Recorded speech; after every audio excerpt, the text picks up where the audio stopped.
और ऐसे ही कुछ इम्पैक्ट क्रिएटर्स के बारे में संवाद करने के लिए हम आमंत्रित कर रहे हैं टेक्नोसेवी कुशल वक्ता बीजेपी की प्रवक्ता सुश्री श्वेता शालिनी जी को। आप आएँ और अपने विचारों से हमें पल्लवित करें।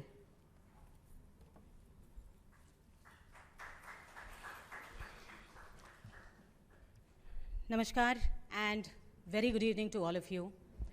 आदरणीय मंच, खास धन्यवाद देना चाहूँगी कोश्यारी जी को, क्योंकि वो हमारे इतने अपने हैं कि उन्होंने केवल मात्र इतना सुनकर कि हम सर उन इनोवेटर्स को यहाँ पर राजभवन में बुलाना चाहते हैं जिन्होंने कोविड के दौरान घर बैठकर ऐसे इनोवेशंस किए जिसके ऊपर इस देश को नाज है।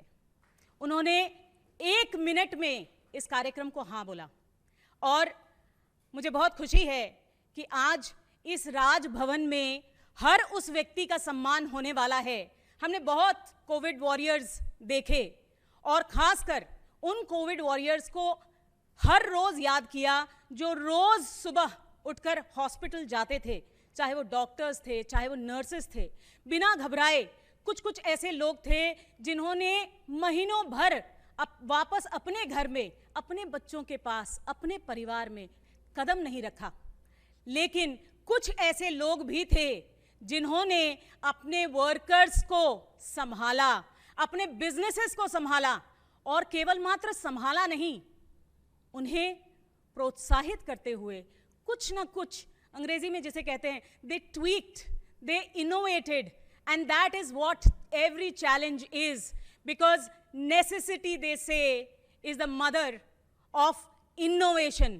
और इसीलिए मैंने खास दरखास्त की the chief innovation officer of India Abhay Jere ji को कि आप आइए और हमारे इन एंटरप्रेन्योर्स, इन ऐसे लोगों से मिलिए जिन्होंने घर बैठे इनोवेशन किया है।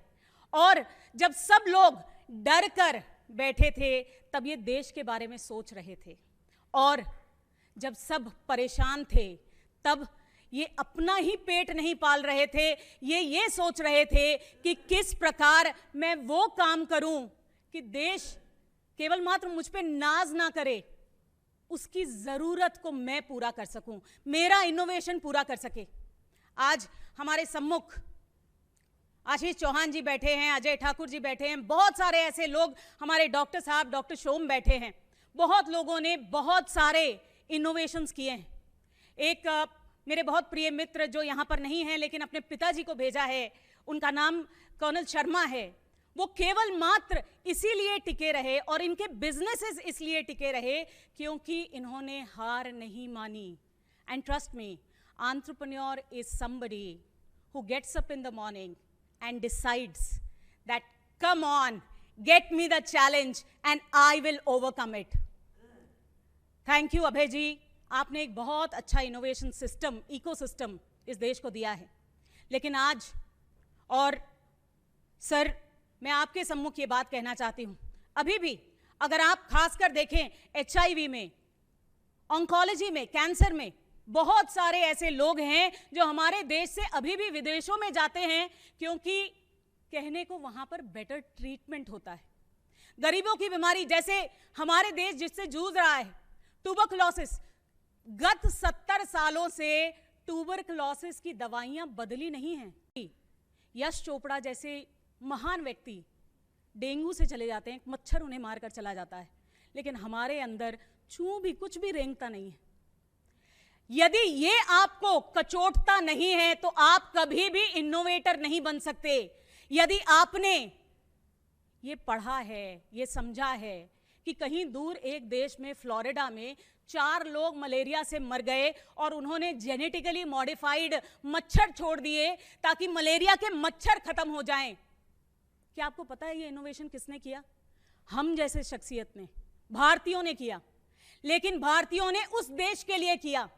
अब हम चाहते हैं कि ये इनोवेशन इकोसिस्टम हमारे देश में आए और हमारे इनोवेटर्स खड़े हों, हमारे स्टूडेंट्स खड़े हों, हमारे इंक्यूबेटर्स खड़े हों,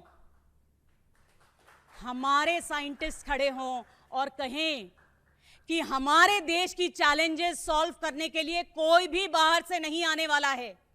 गर्व कीजिए, हमारे लोग बाहर जाकर ये कह सकते हैं कि there are 2 Indias, but this 2 India is 1 India that is saving the 4% Africans and sending the vaccines to them. लोग बूस्टर डोज लगाने लग गए हैं, लेकिन कुछ ऐसे देश हैं जो केवल मात्र अपने लोगों को इसलिए वैक्सीनेट कर सकते हैं क्योंकि भारत ने यह तय किया और हमारे नेतृत्व ने यह तय किया कि हमारा बनाया हुआ वैक्सीन हम उनको भेज सकें। The other India is sitting somewhere innovating for that other country.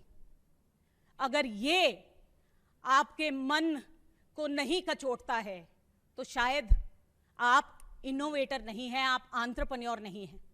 इसलिए आज आगाज है हर उस व्यक्ति का कि आप भी वॉरियर हैं, आप भी कोविड वॉरियर हैं, क्योंकि आपने जो जंग लड़ी वो हम समझ सकते हैं। I come from an entrepreneur background and I can tell you it takes a complete society, it takes a complete ecosystem for one innovation, and that's what मैं बहुत बहुत धन्यवाद देती हूँ हमारी सरकार का।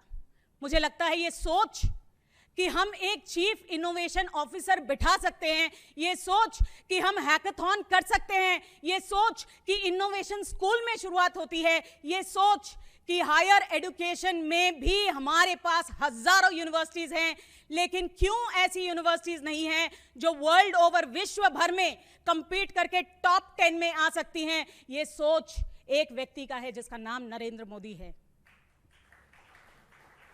और कहीं ना कहीं, चाहे आप माने या ना माने, चाहे आप चाहें या ना चाहें, आपने इस उद्देश्य में अपना पहला कदम रख लिया है। और मेरे एक प्रिय कवि थे रामधारी सिंह दिनकर जी, उन्होंने कहा है, वसुधा का नेता कौन हुआ, भूखंड विजेता कौन हुआ, अतुलित यश क्रेता कौन हुआ, नवधर्म प्रणेता कौन हुआ, जिसने न कभी आराम किया, विघ्नों में रहकर नाम किया। जब विघ्न सामने आते हैं, सोते से हमें जगाते हैं, मन को मरोड़ते हैं पल पल, तन को झंझोड़ते हैं पल पल, पर सतपथ की ओर लगाकर ही जाते हैं हमें जगाकर ही। शायद ये कोविड वो चैलेंज था, and thank you for accepting the challenge. Thank you for coming, believing in us. I also thank Bhavesh, Meenal, and the entire Millennium Divas team. I always say this, I'm a diva because I have the support of million other divas. Behind every successful man is a woman.